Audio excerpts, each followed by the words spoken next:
শেষ হলো একটি কর্মমুখর সপ্তাহ। গেল 5 দিনে ব্যক্তি, প্রতিষ্ঠান, রাষ্ট্রের প্রাপ্তিযোগ ও ব্যয়ের লেনদেন হিসেব শেষে ভাগশেষে থাকলো কি? এসব জানাতে আমাদের আয়োজন ভাগশেষ। পুরো আয়োজনের সাথে আছি সাজিদ আরাফাত। 14,000 কোটি টাকার 8টি প্রকল্প অনুমোদন দিয়েছে একনেক। এছাড়া উন্নয়ন প্রকল্পে দীর্ঘসূত্রতা ও ব্যয় বৃদ্ধি কমাতে 4 ধরনের সংস্কারের ঘোষণা দিয়েছে সরকার। আগামী 6 মাসের মধ্যে এসব সংস্কার বাস্তবায়নের আশা করছে তারা। আমরা এক পলকে একটু দেখে নেব যে একনেক মিটিংয়ে, বৈঠকে কি কি বিষয়ে অনুমোদিত প্রকল্প হয়েছে, সেই বিষয়গুলো একটু দেখতে চাই। অনুমোদিত প্রকল্প যে কয়েকটি বলছিলাম, তার মধ্যে অন্যতম যেটি হচ্ছে সর্বজনীন সামাজিক অবকাঠামো 2। এরপরে রয়েছে বৃহত্তর দিনাজপুর জেলা সমন্বিত উন্নয়ন প্রকল্প।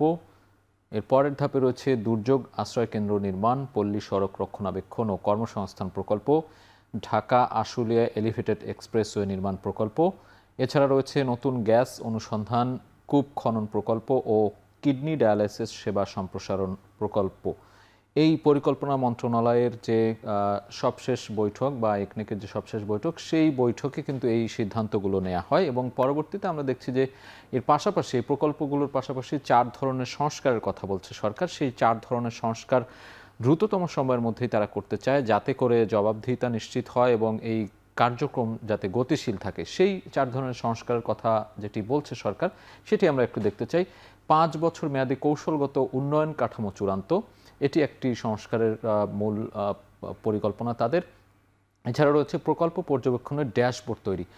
যেটি বলছিলাম যে প্রকল্প যাতে ধীরগতি না হয় কিংবা দ্রুততম সময়ের মধ্যে হয়, জবাবদিহি নিশ্চিত থাকে, সেগুলো মনিটরিং বা পর্যবেক্ষণ করার জন্যই কিন্তু একটি ড্যাশবোর্ড যে তৈরি, সেটি করতে চায় সরকার। এছাড়া বাস্তবায়ন প্রক্রিয়া বিলম্বের কারণ চিহ্নিত ও সমাধানের সুপারিশ। আমরা দেখে থাকি যে অনেক সময় এই প্রকল্প বাস্তবায়ন প্রক্রিয়ায় কিন্তু অনেক ধরনের অসঙ্গতি থেকে থাকে, নানান ধরনের যে বিলম্ব হয় বিভিন্ন কারণে, সেই বিলম্বের কারণগুলো চিহ্নিত করার জন্যই কিন্তু সরকার একটু উদ্যোগ নিয়েছে এবং সেখানে সমাধানের যে সুপারিশ, সেই সমাধানের সুপারিশগুলো সরকারের পক্ষ থেকে মনিটরিং বা পর্যবেক্ষণ করা হবে। এটিও এক ধরনের সংস্কার তারা বলছে।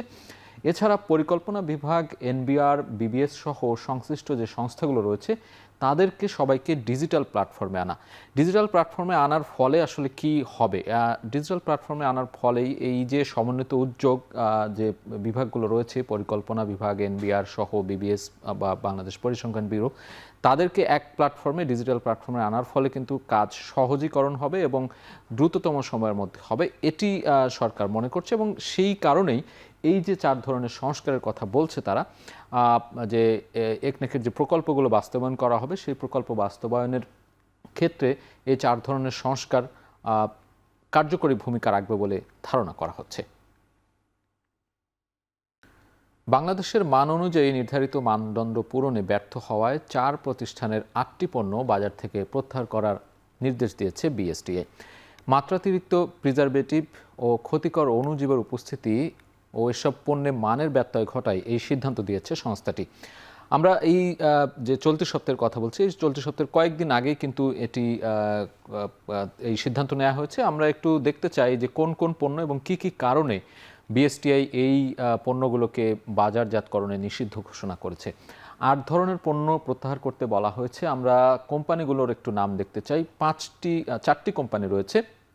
এর মধ্যে ফ্রেশ গার্ডেন অ্যাগ্রো রিসোর্সেস, তাদের একটি পণ্য রয়েছে আমের আচার। এটি পণ্য প্রত্যাহার করা বলা হয়েছে, বাজার থেকে প্রত্যাহার করে নিতে, কেননা এখানে যেটি বলছিলাম যে ক্ষতিকর রাসায়নিক বা শারীরিক যে বিষয়গুলো রয়েছে, শারীরিক ক্ষতির কারণ হিসেবেই কিন্তু চিহ্নিত করা হয়েছে এবং মান নিয়ন্ত্রণ করা হয়নি এই পণ্যটি তৈরির ক্ষেত্রে। এই কারণে আমের আচার এই পণ্যটি বাজার থেকে বাজারজাতকরণে নিষিদ্ধ বলা হচ্ছে। এরপরে রয়েছে কাজী ফুড ইন্ডাস্ট্রিজ, তাদের বেলিসিমো চকোলেট আইসক্রিম রয়েছে। এটি আমরা পাড়া মহল্লার দোকানে দেখে থাকি, বিভিন্ন মুদি দোকানেও কিন্তু দেখে থাকি এই বেলিসিমো যে চকলেট আইসক্রিম, এটি বেশ বিক্রি হয়ে থাকে। তবে এটির মধ্যে স্বাস্থ্যসম্মত যে উপাদান, সেটি কমতি থাকার কারণে এবং মান নিয়ন্ত্রণ না করার কারণে এই পণ্যটিও আমরা দেখছি যে বাজারজাতকরণে প্রত্যাহার করা হয়েছে এবং নিষিদ্ধ করতে বলা হয়েছে। অলিভ বাংলাদেশে milk skin lotion, aloe vera skin lotion, আমরা এই লোশন কিংবা যে স্কিন সংশ্লিষ্ট যে পণ্যগুলো রয়েছে, আমরা দেখে থাকি যে চটকদার পণ্য বিভিন্ন বাজারে পাওয়া যায়। তেমনই একটি কিন্তু এটি olive Bangladesh face wash, moringa এবং মাচা ফোমিং মিল্ক। এই যে ফেস ওয়াশ বলছি বা milk skin lotion, aloe vera skin lotion, এগুলো বিশেষ করে নারীদের ক্ষেত্রে কিন্তু এই পণ্যগুলো বেশি কিনতে দেখা যায় এবং সেটি জন্যই এখানে যে মান নিয়ন্ত্রণ হয়নি সেজন্যই কিন্তু এই পণ্যগুলো বাজার থেকে এক ধরনের প্রত্যাহার করতে বলা হয়েছে যাতে গ্রাহকরা না কেনেন। এই বিষয়টিও কিন্তু সচেতনতার জন্যই বিএসটিআই কর্তৃক এটি করা হয়েছে। এছাড়া পরবর্তীতে আমরা দেখছি ডেকো ফুডসে ম্যাঙ্গো ও অরেঞ্জ সফট ড্রিঙ্ক সেটিও বাজার থেকে প্রত্যাহার করতে বলা হয়েছে। ম্যাঙ্গো অরেঞ্জ সফট ড্রিঙ্ক কিন্তু আমরা বিভিন্ন ধরনের দেখে থাকি বাজারে। এই যে পণ্যটি রয়েছে সেখানেও কিন্তু শারীরিক ক্ষতির কারণ হতে পারে এমন রাসায়নিক কিংবা যে মান নিয়ন্ত্রণের যে বিষয়গুলো রয়েছে সেগুলো যথাযথভাবে করা হয়নি। এটি বিএসটিআই পরীক্ষাতে ধরা পড়েছে। তার পরবর্তীতে কিন্তু স্বাস্থ্য সচেতনতার জন্যই গ্রাহকরা যাতে এটি না কিনতে পারেন বা না কেনেন, বিরত থাকেন, এই কারণে এটি বাজার থেকে প্রত্যাহার করা হয়েছে। এ পর্যায়ে জানবো স্বর্ণের বাজারের খবর। দেশের বাজারে একদিনের ব্যবধানে বেড়েছে স্বর্ণের দাম। নতুন দরে প্রতি ভরি বেড়েছে ২,৭৪১ টাকা। ২২ ক্যারেট স্বর্ণের দাম নতুন করে বিক্রি হচ্ছে ২,২৪,১৮২ টাকা। আমরা একটু সপ্তাহ শেষে স্বর্ণের বাজারে যে দরদাম সেটি একটু দেখে আসতে চাই। বাংলাদেশ জুয়েলার্স অ্যাসোসিয়েশন বাজুস কর্তৃক যে দাম নির্ধারণ করা হয়, সবশেষ দামে আমরা দেখছি যে ভরিতে বেড়েছে ২,৭৪১ টাকা। এই দাম বাড়ার ফলে ২২ ক্যারেটের যে স্বর্ণ রয়েছে, সবচেয়ে ভালো মানের স্বর্ণ যেটি বলা হয়ে থাকে, সেটির দাম এখন বিক্রি হচ্ছে ২,২৪,১৮২ টাকায়। এছাড়া ২১ ক্যারেটের যে স্বর্ণ রয়েছে সেটির দাম দাঁড়িয়েছে ২,১৪,০৯৩ টাকা। এর পরবর্তীতে আমরা দেখছি যে ১৮ ক্যারেটের যে স্বর্ণ সেটির দাম ১,৮৩,৮৮৩ টাকা। এছাড়া সনাতন যে স্বর্ণ রয়েছে সেটির দাম আমরা দেখছি ১,৫০,২৩২ টাকা। বেশ কয়েকবারই কিন্তু দাম বেড়েছে, স্বর্ণের দাম ওঠানামা করে। সেই সবশেষ সাপ্তাহিক যে দাম বৃদ্ধির ফলে যে দাম বিক্রি হচ্ছে নতুন দরে, সেটি আমরা জানিয়ে দিচ্ছিলাম। দেশের বৈদেশিক রিজার্ভের পরিমাণ দাঁড়িয়েছে ৩৬.৪৭ মিলিয়ন ডলার। এছাড়া চলতি জুলাইয়ের প্রথম ২০ দিনে প্রবাসীরা রেমিটেন্স পাঠিয়েছেন ১৮০ কোটি ডলারের বেশি, যা রিজার্ভকে শক্তিশালী রাখতে ইতিবাচক ভূমিকা রাখছে বলে এই সংশ্লিষ্ট খাতের লোকজন বলছেন। আমরা একটু দেখে নিতে চাই কি পরিমাণ রিজার্ভ এখন বর্তমানে রয়েছে। প্রবাসী আয়ের যে ধারাবাহিক প্রবাহ সেটি রিজার্ভ বাড়াতে ইতিবাচক ভূমিকা রাখছে এটি বলা হচ্ছে। ২২ জুলাই পর্যন্ত রিজার্ভের যে পরিমাণ সেটি বেড়ে হয়েছে ৩৬.৪৭ বিলিয়ন ডলার এবং চলতি জুলাইয়ে যে প্রবাসী আয় সেটিও কিন্তু বেশ ধারাবাহিকভাবে আমরা দেখছি যে চাঙ্গা অবস্থায় রয়েছে। ১৮০,২৬,০০,০০০ মার্কিন ডলার এখন পর্যন্ত চলতি জুলাইয়ের যে কয়েকদিন গিয়েছে সেই পর্যন্ত এই মার্কিন ডলার এত এসেছে ১৮০,২৬,০০,০০০ ডলার। এছাড়া আমরা পরবর্তীতে দেখতে পাচ্ছি যে রাষ্ট্রায়ত্ত ব্যাংকগুলোর মাধ্যমে এসেছে ২৮,৭৮,০০,০০০ ডলার। অর্থাৎ রাষ্ট্রায়ত্ত ব্যাংকগুলোর মাধ্যমে কিন্তু বেশি প্রবাসী আয় এসে থাকে, সেটির পরিমাণই কিন্তু আমরা দেখছি সবচেয়ে বেশি, এখানে ২৮ কোটিরও বেশি। এছাড়া বিশেষায়িত ব্যাংকের মাধ্যমে এসেছে ২৪,৫২,০০,০০০ ডলার। পরবর্তীতে আমরা দেখতে পাচ্ছি বেসরকারি ব্যাংকগুলোর মাধ্যমে ১২৬ কোটি। আমরা দেখছি রাষ্ট্রায়ত্ত ব্যাংকের চেয়েও কিন্তু বেসরকারি ব্যাংকে বেশি এসেছে, আমরা দেখছি ১২৬,৬৪,০০,০০০ ডলার। এছাড়া বিদেশি ব্যাংকের মাধ্যমে কিন্তু এই প্রবাসী আয় এসে থাকে, সেখানে আমরা পরিমাণটা দেখছি ৩০ লাখ মার্কিন ডলার এসেছে। বাংলাদেশ ব্যাংকের যে সার্বক্ষণিক এই যে প্রবাসী আয়ের ধারাবাহিক যে রিজার্ভ বা যে পরিমাণগুলো তারা পরিমাপ করে থাকে, সেখান থেকে আমরা এই তথ্যগুলো নিয়েই জানিয়ে দেওয়ার চেষ্টা করলাম যে রিজার্ভের পরিমাণ বাড়ছে একই সাথে এবং প্রবাসী আয়ের যে ধারাবাহিক প্রবাহ সেটিও বাড়ছে এবং সেটির কারণেই কিন্তু রিজার্ভের পরিমাণ বেশ ভালো অবস্থায় আছে এবং ইতিবাচক ধারা অব্যাহত আছে। এ পর্যায়ে আমরা একটু কাঁচা বাজারের খবর জানতে চাই। কাঁচা বাজারে বেশ কয়েকদিন ধরেই দেখা দিয়েছে অস্থিরতা। এক সপ্তাহের ব্যবধানে কাঁচামরিচের দাম কেজিতে প্রায় ৮০ টাকা বেড়ে বিক্রি হচ্ছে ২৪০ টাকা পর্যন্ত। এছাড়া ডিমের দামেও বেড়েছে ডজনে ৫ টাকা পর্যন্ত। চড়া রয়েছে মাছ ও মাংসের বাজারও। একটি বন্যা পরিস্থিতি পরবর্তী সময়ে কিংবা আবহাওয়াজনিত কারণেই কিন্তু এই কাঁচা বাজারে একটি প্রভাব পড়েছে আমরা দেখছি।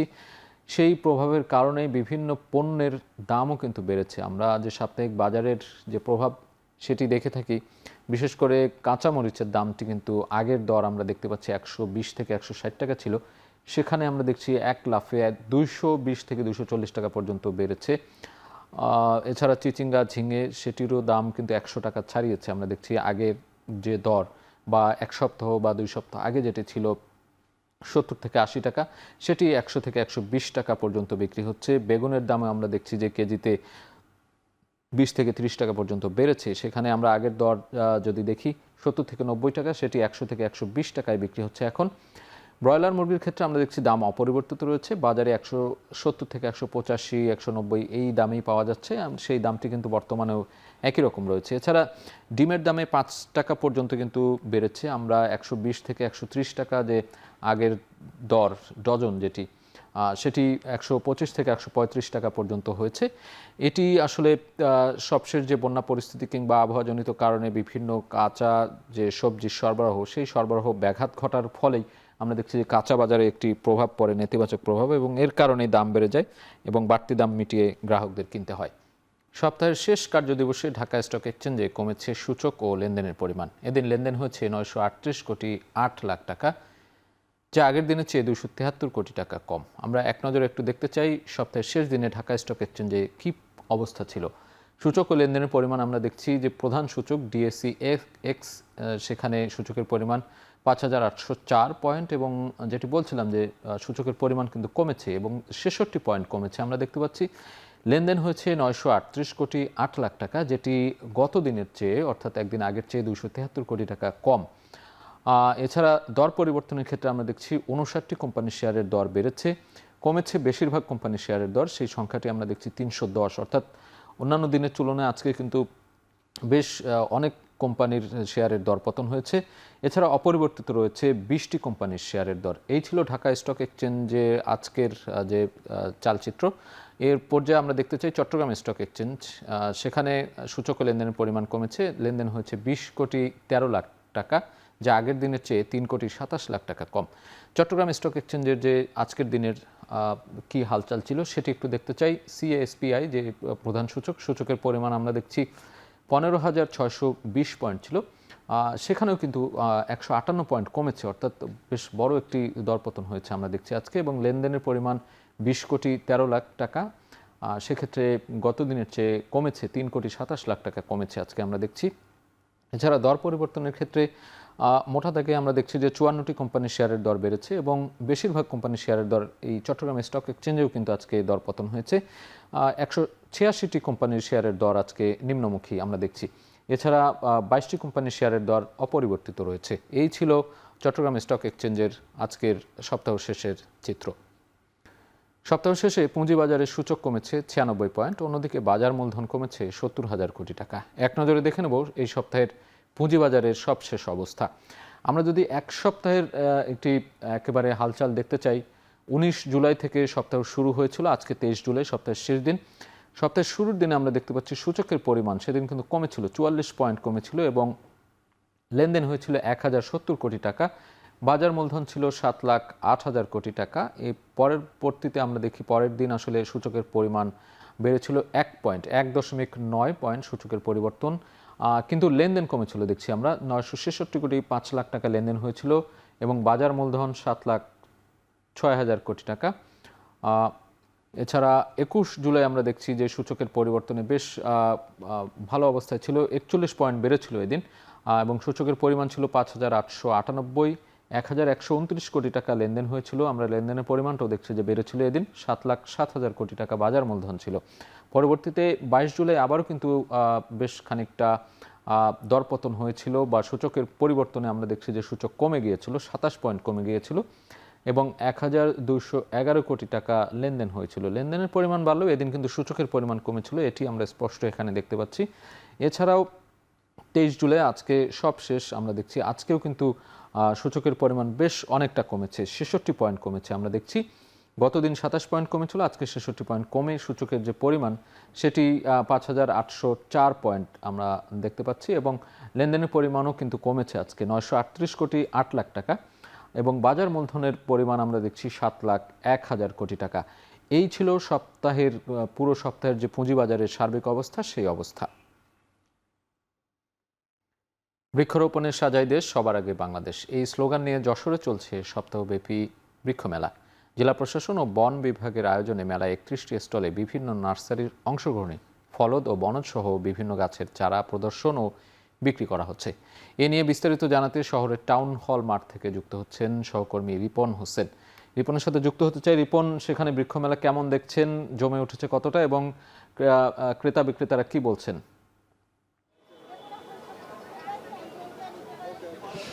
এই টাউন হল মাঠে আমরা দেখছি যে সপ্তাহব্যাপী যে মেলা আজকে ষষ্ঠ দিনের মতো চলছে।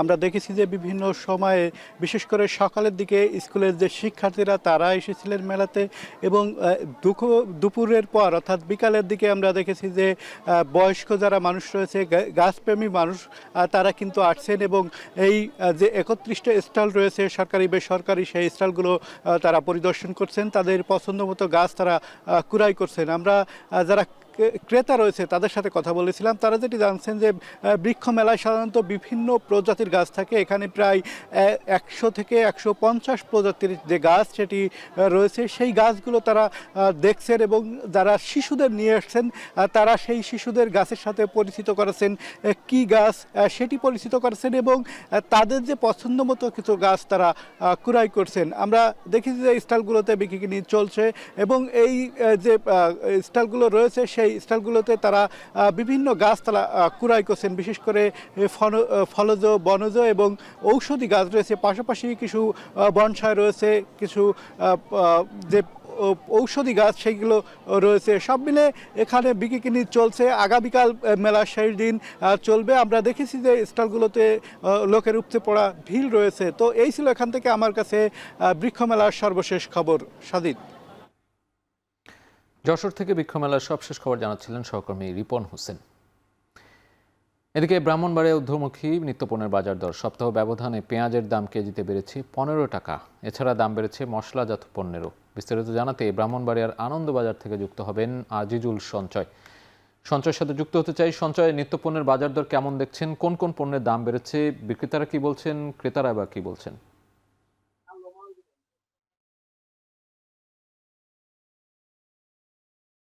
সাজিদ, ব্রাহ্মণবাড়ি গেলে এক সপ্তাহের ব্যবধানে নিত্যপণ্যের বাজার কিছুটা ঊর্ধ্বমুখী লক্ষ্য করা যাচ্ছে। সবচাইতে বেশি বেড়েছে পেঁয়াজের দাম। বাজারে এখন দেশি পেঁয়াজ বিক্রি হচ্ছে 50 টাকা কেজি দরে, যেটি আসলে সপ্তাহখানেক আগেও কিন্তু 30 থেকে 35 টাকা কেজিতে বিক্রি হয়েছে বলে আমরা তথ্য পেয়েছি ব্যবসায়ীদের কাছ থেকে। এছাড়া আরো যেসব নিত্য প্রয়োজনীয় পণ্য আছে অর্থাৎ রসুন, আদা, এগুলোর দামও কিন্তু কেজিতে প্রায় 15 থেকে 20 টাকা পর্যন্ত বেড়ে গিয়েছে। আজকে আমরা এই আনন্দবাজারে দেখেছি যে রসুন প্রতি কেজি বিক্রি হচ্ছে 140 টাকা, আদা বিক্রি হচ্ছে 140 টাকা। যদিও এই আনন্দবাজারটি কিন্তু জেলার প্রধান পাইকারি এবং খুচরা পণ্যের বাজার, এখান থেকে মূলত আশপাশের ছোটখাটো বাজারগুলোতে কিন্তু পণ্য সরবরাহ করা হয়। তবে এখানে দাম বাড়ার ফলে কিন্তু যেই আরো যেসব বাজার আছে সেখানেও কিন্তু দাম কিছুটা বেড়েছে বলে আমরা তথ্য পেয়েছি। এছাড়া কিন্তু যে মশলাজাত যেই সব পণ্য আছে সেই পণ্যগুলোর কিন্তু দাম বেড়েছে। আজকে এখানে প্রতি কেজি এলাচ বিক্রি হচ্ছে 5,000 থেকে 6,000 টাকা কেজি। এছাড়া দারুচিনি বিক্রি হচ্ছে 700 থেকে 800 টাকা কেজি দরে। এসব পণ্যগুলো কিন্তু মূলত সরবরাহ ঘাটতির কারণে আসলে দাম বেড়েছে বলে এখানকার যারা ব্যবসায়ী আছেন তারা আমাদেরকে জানিয়েছেন। তবে মূলত পেঁয়াজের দাম যেটি বেড়েছে আসলে যেহেতু সপ্তাহ 10 দিন ধরে যেহেতু বৃষ্টি হচ্ছে, বৃষ্টির কারণে কিন্তু পেঁয়াজ ক্ষতিগ্রস্ত হয়েছে বলে এবং নষ্ট হয়ে গিয়েছে বলে এখানে কিন্তু পেঁয়াজের সরবরাহ কিছুটা কমেছে, যার ফলে কিন্তু দাম কমেছে। তবে এখানকার ব্যবসায়ীরা বলছেন যে হয়তো সরবরাহ আবার বাড়লে কিন্তু দাম কিছুটা কমবে। তো সাজিদ, আমার কাছে এই ছিল ব্রাহ্মণবাড়িয়া থেকে এখানকার নিত্য প্রয়োজনীয় বাজারের সবশেষ তথ্য। ব্রাহ্মণবাড়িয়া থেকে বাজার দরের খবর জানাতে যুক্ত ছিলেন সহকর্মী আজিজুল সঞ্চয়। শেষ করছি এ সপ্তাহের ভাগশেষ। এখন টেলিভিশন ওয়েবসাইটে দেখতে ভিজিট করুন এখন.টিভি। এছাড়া ফেসবুকে দেখতে ভিজিট করতে পারেন facebook.com/tv.এখন। ইউটিউবে দেখতে ভিজিট করুন youtube.com/c/ekhonTV।